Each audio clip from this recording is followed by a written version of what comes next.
बऱ्याच मंडळींना मी याआधी देखील भेटलोय, बऱ्याच जणांना माझी ओळख मी सांगितली आहे, परंतु अगदी बऱ्याच मोठ्या संख्येने अगदी पहिल्यांदा मी तुम्हाला सगळ्या मंडळींना भेटतोय. त्यामुळे जशी तुम्ही सगळ्या मंडळींनी मला ओळख करून दिली, तुमचं नाव पद तुमचं गाव सांगितलं, त्या पद्धतीने मी माझी ओळख पहिली तुम्हाला सर्वांना ओळख करून देतो. याचं कारण असं आहे की पुढल्या 20 दिवसांमध्ये मला प्रत्येकाच्या दारोदारी घरोघरी पोहोचता येणार नाही. तुम्हीच हे शिवसैनिक असणार आहात की माझ्या वतीने की बाबा आपलं नेतृत्व या मतदारसंघाचं नेतृत्व करण्यासाठी जी व्यक्ती पुढे निघाले ती या पात्रतेची आहे का, त्या सक्षमतेची आहे का, हा मेसेज तुम्ही सर्व मंडळी घरोघरी पोहोचवणार आहात. आणि तेव्हा तुम्हा सगळ्या मंडळींना पहिले ती खात्री पटली पाहिजे. आणि यासाठी मी तुम्हाला माझी पहिली व्यवस्थित ओळख करून सांगतो. जसं तुम्हाला माहिती आहे की मी आपल्या शिव बेंगसे परिसरामध्ये जांभुटे म्हणून एक छोटस गाव आहे, त्या गावचा मूळचा रहिवासी. म्हणजे आपण नागोठा परिसरामध्ये म्हणजे थोडस कार्यक्षेत्र आमचं नागोठा क्षेत्र तिथं. आणि माझं शिक्षण झालंय, मी बीई केमिकल इंजिनिअरिंगची डिग्री घेतली, MBA फायनान्स केलं आणि UPSC ची IAS ची परीक्षा म्हणतात, म्हणजे थोडक्यात आपल्या सर्वसामान्यांच्या भाषेमध्ये कलेक्टरची परीक्षा जगामधल्या सगळ्यात कठीण परीक्षांपैकी दुसऱ्या नंबरची कठीण परीक्षा मानली जाते. अगदी 40-45 लाख लोक या परीक्षेसाठी पूर्ण भारतातून अपियर होतात आणि फक्त 400 ते 500 जणांचं सिलेक्शन होतं. एवढी कठीण परीक्षा असते. परंतु या परीक्षेमध्ये पहिल्या प्रयत्नामध्ये इंटरव्ह्यू पर्यंत जाणारा मी रायगड जिल्ह्यातला आदिवासी समाजातला पहिला मुलगा होतो. लहानपणापासून हुशार होतो. 4वी-7वीला स्कॉलरशिपला पहिला होतो महाराष्ट्रामध्ये, 10वीला बोर्डात होतो. आणि त्यामुळेच काहीतरी भव्य दिव्य करायचं, काहीतरी वेगळं करायचं हा उद्देश होता. म्हणून कलेक्टर बनण्याचं स्वप्न 12 वेळा होतं. इंटरव्ह्यूला 4 वेळा गेलो. थोडस टेक्निकल मॅटर झाला. आम्ही 78 जण पूर्ण भारतामधून आमचं एक OBCचं मॅटर झालं आणि त्याच्यामुळे आम्हाला जॉईनिंग करता आलं. जवळजवळ 2.5 वर्ष हायकोर्टामध्ये केस चालली, तो आमच्या बाजूने निकाल लागला. 3 वर्ष ती सुप्रीम कोर्टामध्ये केस चालली आणि मग तो आमच्या विरोधात निकाल लागला.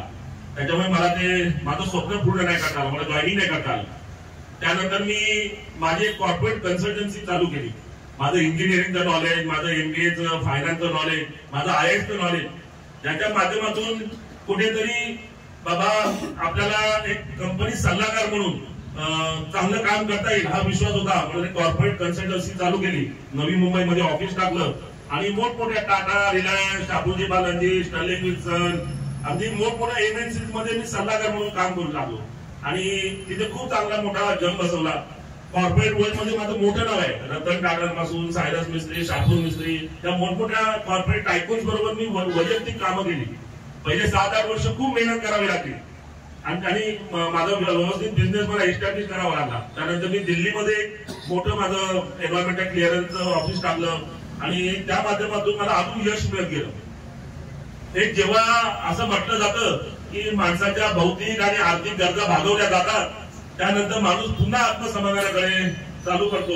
आणि माझ्या बाबतीत ते घडलं की जेव्हा माझं पूर्ण लक्षात आलं की आता माझं स्वतःच माझ्या मुलाबाळांचं पोट भरण्या एवढं परमेश्वराने मला दिलंय, मग त्यावेळी मला पूर्ण जेव्हा माझं कलेक्टर बनायचं स्वप्न अपूर्ण राहिलं होतं की ज्याच्या माध्यमातून मी जनतेची सेवा करू शकत होतो, समाजाची ध्येय धोरणं ठरवू शकत होतो, त्या गोष्टींसाठी म्हणून मला राजकारण हे एक माध्यम सक्षम वाटत होतं. आणि मग त्या दृष्टीने म्हणून अगदी ऍक्टिव्हली मी राजकारणामध्ये काम करणं चालू केलं.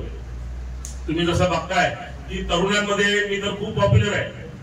या तरुणाईचं जे काही मागण्या आहे किंवा त्यांच्या ज्या डिमांड्स आहेत, त्या बदलत्या काळाचं जे दायित्व आहे किंवा या बदलत्या काळाचं जे आपण म्हणू शकतो की जे डिमांड्स आहेत ते हे तरुणाई प्रतीत करत असतं. की आज खरं तर या डिजिटलायझेशनमुळे किंवा ग्लोबलायझेशनमुळे जग तसं जवळ येत आहे तेवढंच युग स्पर्धात्मक होत चाललंय. आणि या सगळ्या घटकांचा विचार करून तरुणांच्या अपेक्षा खूप वेगळ्या झालेल्या आहेत. आज या मतदारसंघाने फक्त 2 घराण्यांना संधी दिली. मी नेहमी सांगतो की मी कधी कोणाची उणी काढत नाही किंवा कधी कोणाला दोष देत नाही. मी उलट म्हणतो की मतदारसंघाने जेव्हा 2च घरांना संधी दिली, मतदार कधीच चुकीचं वागत नाही. त्यांना ते 2च घरं सक्षम वाटत होती. त्यांनी त्यांच्या परीने सेवा करायचा प्रयत्न केला या मतदारसंघाचा. परंतु तिसरा चेहरा कुठेतरी या मतदारसंघाला दिसत नव्हता की बाबा या बदलत्या तरुणाईच्या आशा आकांक्षा त्या माध्यमातून पूर्ण केल्या जाऊ शकतील. आणि आज जो काही मला 4-5 महिन्यांच्या कालावधीमध्ये तरुणाईने आणि सर्वसामान्य जनतेने जे डोक्यावर घेतलंय हे यातच प्रतीत आहे की कुठेतरी तो चेहरा माझ्यामध्ये लोकांना दिसतोय. एवढा तरी विश्वास मी आज निर्माण करण्यामध्ये यशस्वी झालोय. माझी काम करण्याची पद्धत फार वेगळी आहे. आज माझं प्रशासकीय ज्ञान असेल किंवा म्हणजे जे काही ऍडमिनिस्ट्रेटिव्ह नेटवर्क असेल, कॉर्पोरेट क्षेत्राचं नेटवर्क असेल, त्याच्या माध्यमातून मी या मतदारसंघामध्ये अनेक विकासाच्या ज्या संधी आहेत ते निर्माण करू शकतो. हा आत्मविश्वास तर मला 100% आहे. कारण आता इथे मुंबईचे जवळ असल्यामुळे किंवा नवी मुंबई आंतरराष्ट्रीय विमानतळामुळे अनेक संधी निर्माण होणार आहेत. भाईंनी जसं सांगितलं की इथे MIDC आहे, इथे रोजगाराच्या संधी उपलब्ध आहेत, परंतु इथे फारसं आमदारांचं लक्ष नाही. आमदार इथे बघायला येत नाही. फार दुर्दैव आहे खरं तर की मला नाही वाटत की आपल्या महाराष्ट्रामध्ये असे कुठे आमदार असतील की आपल्या मतदारसंघामध्ये MIDC आहे आणि त्यांना त्यांचं महत्व कळत नाही. या MIDCच्या माध्यमातून आपण तिथे अधिकाधिक रोजगार देखील निर्माण करू शकतो, आपल्या कार्यकर्त्यांची व्यवस्था देखील निर्माण करू शकतो. अजून त्यांना जे इन्फ्रास्ट्रक्चर डेव्हलप करायचं असतं त्या माध्यमातून आपण तिथल्या परिसराचा विकास देखील करू शकतो. आणि हे खरं तर तुम्ही जेव्हा मराठवाड्यात जाल किंवा विदर्भात जाल तेव्हा तुम्हाला लक्षात येईल की तिथल्या आमदारांची पूर्ण जी काही अर्थव्यवस्था असते ते MIDC वर चालत असते. आणि आपले आमदार आहेत तिथे पेडमध्ये तिथे बसतात आणि त्यांना आपल्या मतदारसंघातील एकमेव जी काही MIDC आहे त्याकडे पण पूर्णपणे दुर्लक्ष आहे. फार मोठी खंत आहे. आणि जसं विष्णुभाई पण म्हटलं की बाबा आमच्याकडे लक्ष देऊन या कंपन्यांमध्ये विशेष लक्ष देण्याची गरज आहे आणि इथल्या कार्यकर्त्यांना बळ देण्याची गरज आहे. तर माझ्याबरोबर काम करणाऱ्या मंडळींना सगळ्यांना माहिती आहे माझी काम करण्याची पद्धत फार वेगळी आहे. माझे स्वतःचे वेस्टेज इंटरेस्ट 0 आहे. परमेश्वराने मला भरपूर दिलंय. आज मला राजकारणातून पैसे कमवण्याची गरज नाही, परंतु माझ्या प्रशासकीय ज्ञानाने, मला कॉर्पोरेट क्षेत्रातील ज्ञानाने मी पूर्ण अख्ख्या भारतातील जे एन्व्हायरमेंटल क्लिअरन्स असतात त्यातील प्रमुख कंपन्यांपैकी एका कंपनीचा मी मालक आहे. जेव्हा मी स्वतः लोकांना एन्व्हायरमेंटल क्लिअरन्स करून देतो तेव्हा या कंपन्यांच्या काय काय दुसऱ्या बाजू असतात ज्या देखील मला चांगल्या कळतात. मला हेही चांगलं कळतं की कंपन्यांना जर ते आपल्या मंडळींना न्याय देत नसतील, भूमिपुत्रांना न्याय देत नसतील तर त्यांना कोणत्या प्रकारे आपल्याला दाबवता येईल याची देखील मला पूर्णपणे जाण आहे. परंतु मी तेवढं सांगतो की नेहमी काय झालंय की कंपन्यांना न्यूसन्स व्हॅल्यू तयार करायची आणि मग राजकीय व्यक्तीबद्दल एक गैरसमज निर्माण झालाय की फक्त कंपन्यांना त्रास द्यायचा आणि मग राजकीय पुढारी मॅनेज होतात. ती एक सर्वसामान्यांमध्ये एक भूमिका तयार झाली. आणि मी 100% सांगतो मी पण मॅनेज होईनच, परंतु 100% सांगतो तुम्हाला माझी मॅनेज होण्याची पद्धत फार वेगळी आहे. मी तरुणांच्या रोजगारासाठी आणि तरुणांना दर्जात्मक रोजगार देण्यासाठीच मॅनेज होईल आणि त्याच पद्धतीने मी त्यांना कंपन्यांना त्या तरुणांना रोजगार देण्यासाठी भाग पाडेल. आणि एवढं सांगतो की माझ्या काम करण्याच्या पद्धतीसाठी मला जी काही पॉवर पाहिजे, मला जी काही ताकद पाहिजे, मला जे काही पद पाहिजे त्याची कुठेतरी कमी आहे. आणि यासाठी म्हणूनच मी हा सगळा अट्टाहास मांडलाय. सगळेजण बरेच जण मला म्हणत होते की टप्प्याटप्प्याने जायला पाहिजे होतं. एवढं आयुष्यातील पहिली लढाई लढताना आमदारकीवर डायरेक्ट उडी मारण्यापेक्षा बाबा टप्प्याटप्प्याने जायला पाहिजे होतं. परंतु या बाबतीत देखील मी भूमिका स्पष्ट करू शकतो की मी बरेच वर्ष 8-10 वर्ष मी राजकारणामध्ये सक्रिय आहे. अभ्यास तर मला भरपूर होता. IASच्या अभ्यासामुळे मला बऱ्याच गोष्टींचं ज्ञान होतं. कारण म्हणजे कायद्याचं ज्ञान असणं गरजेचं असतं. तुम्हाला इतिहास, भूगोल पासून अगदी स्पेस टेक्नॉलॉजी पासून इंटरनॅशनल अफेअर्स पासून सगळ्या गोष्टींचं तुम्हाला ज्ञान असणं गरजेचं असतं IAS करताना. ते ज्ञान तर माझ्याकडे भरपूर होतं. परंतु मला लोकांमध्ये राहून लोकांच्या ज्या अडीअडचणी आहेत, त्या समस्या आहेत, त्या लोकांमध्ये जाऊन जमिनीवर राहून मला समजून घ्यायच्या होत्या. म्हणून मी बरेच वर्ष समाजामध्ये काम करत होतो, राजकारणामध्ये सक्रिय काम करत होतो. तो मला जेव्हा कॉन्फिडन्स आला की मी आता माझ्या ज्ञानाचा उपयोग करून आणि समाजाच्या या समस्या समजून मी आता विधिमंडळामध्ये जाऊन या समस्यांना न्याय देऊ शकतो, तेव्हा मात्र मी पॉईंट केला की आपण ही आमदारकी लढवायची. आणि मग त्यासाठी मी कुठेही मागे पुढे न बघता अपक्ष म्हणून उमेदवारीसाठी पुढे सरसावलो. भाई त्यामागची भूमिकाच ही होती की मला महाराष्ट्रातील राजकारणाची जी व्हल्नरेबिलिटी आहे ती चांगली कळते की आज एका ठिकाणी 3 पक्षांची महायुती आहे, एकीकडे 3 पक्षांचं महाविकास आघाडी आहे. आणि मग या अशा घडामोडींमध्ये कुठे काय घडेल, आदल्या रात्री काय घडेल, त्या टेबलवर चर्चा करताना 3 पक्षांमध्ये काय घडेल हे कोणालाच कळू शकत नव्हतं. हे अगदी त्या मोमेंटला त्याचा निर्णय होणार होता. आणि हे मला पहिल्या दिवशी, मी ज्या दिवशी आमदारकीची तयारी चालू केली त्या दिवशी मला हे माहिती होतं. त्याच्यामुळे मी स्वतःला कुठेतरी ब्लॉक करायचं नाही असं ठरवलं होतं. कारण जर ते मी गणित करत बसलो असतो तर मी आजपर्यंत या लेवलला पोहोचलो नव्हतो. मी पहिले ठरवलं की आपण पहिले जनमत कमवायचं. आपण लोकांमध्ये जाऊन लोकांमध्ये ही भावना तयार करायची की बाबा नाही, ही व्यक्ती आमदार होण्यासाठी, 3 तालुक्यांचं नेतृत्व करण्यासाठी सक्षम आहे. ही भावना जेव्हा आपण लोकांमध्ये निर्माण करू आणि मग त्यानंतर आपल्याला जो कुठला निर्णय घ्यायचा आहे की बाबा ज्या पक्षाच्या सोबत जाऊन आपल्याला त्या उद्देशापर्यंत पोहोचायचा आहे, तो निर्णय आपल्याला आदल्या रात्री घ्यायचा आहे. हे मी अगदी पहिल्या दिवशी ठरवलं होतं आणि त्याच पद्धतीने सगळे पत्ते पडत गेले. आणि अगदी सांगायला काही हरकत नाही बाई की मला पहिल्यांदा पक्षाकडून विचारणा झाली.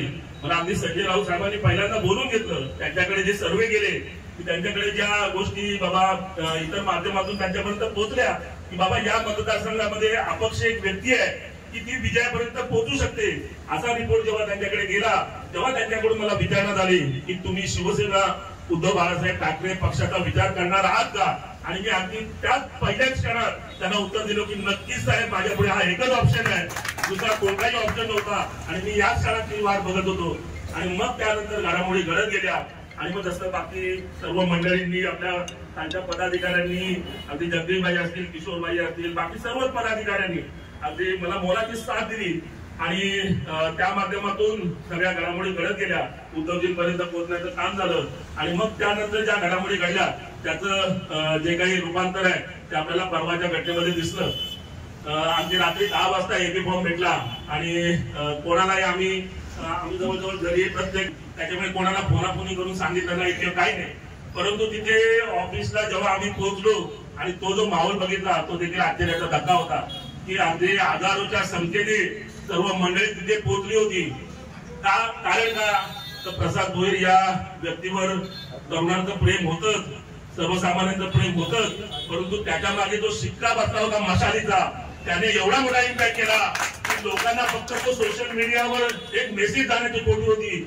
आणि त्यावेळी असं वाटत होतं की लोक या दिवसाची वाटच बघत होते की बाबा कधी एकदा ही घटना घडते आणि माझ्याबद्दल आपुलकी ठेवणारी आणि माझ्याबद्दल आत्मीयता ठेवणारी मंडळी जी कुठे पक्षाच्या रचनेमध्ये बांधली गेली होती ते सगळेजण मोकळे झाले, ते बंद सगळे मोकळे झाले आणि सर्व जनता रस्त्यावर अगदी लोटून पडली.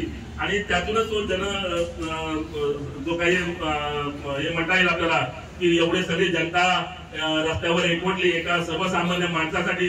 आपले समोरचे जे प्रतिस्पर्धी आहेत त्यांनी जवळजवळ 10 दिवस गावोगावी बैठका केल्या, नियोजनाच्या बैठका केल्या, विभागवार नियोजनाच्या बैठका केल्या, गाड्यांच्या बैठका केल्या, जेवणा खावण्याच्या सगळ्या बैठका केल्या. सगळं व्यवस्थित नियोजन करून देखील आपल्या तुलनेने कुठेतरी थोडेसे कमीच पडले. आणि आपल्याला फक्त एका मेसेजची खोटी होती की लोक एवढ्या मोठ्या संख्येने तिथे हजर झाले. त्याचा मेसेज एकच आहे की सर्वसामान्य जनतेला प्रसाद भोईरवर 4-5 महिन्यामध्ये एवढं प्रेम उफाळून नाही आलेलं, परंतु या प्रस्थापितांवरती नाराजी एवढी आहे की त्यांना फक्त एक कोणतरी निमित्त पाहिजे होतं, एक कोणतरी चेहरा पाहिजे होता. आणि तो चेहरा फक्त प्रसाद भोईरच्या रूपाने त्यांना दिसतोय. त्याच्यामुळे मला विनंती एवढीच आहे की आता उलट ताकद वाढलेली आहे, आपल्या ताकदीचं त्यांना स्वरूप देखील दिसलेलं आहे. आता ते देखील कडकडून जागे झाले. मी जेव्हा अगदी सुरुवातीला तयारी चालू केली होती तेव्हा अगदी मी ज्यांच्यासोबत काम करत होतो ती मंडळी आकडेवारी करायला सुरुवात झाली होती. 3-3.5 हजारापर्यंत जाईल, तो आकडा नंतर वाढला 8-8.5 हजारापर्यंत जाईल, नंतर तो आकडा गेला 30-35 हजारापर्यंत गेला होता. मधल्या काळामध्ये 60-65 हजारापर्यंत याची उडी राहील इथपर्यंत येऊन थांबले होते. आणि ज्या दिवशी माझ्यासोबत ही कडवट आणि अगदी म्हणजे जिद्दीने पेटणारी संघटना सोबत आले हे त्यांच्या लक्षात आलं. आणि मग त्या दिवशी मात्र त्यांचे धाबेदार आणले आणि आता मात्र ते खडबडून जागे झाले. आणि हीच खरी धोक्याची घंटा आहे असं मला वाटतं की आता त्यांना आपल्या ताकदीची जाणीव झाली. इतके दिवस मला नथिंग टू लूज होतं, मला गमवायसारखं काहीच नव्हतं, जे काही होतं ते माझ्यामध्ये वाढत होत होती. आणि त्याच्यामुळे मी वैयक्तिकरित्या त्या सगळ्यामध्ये वाढ करत करत अजून मोठा होत गेलो.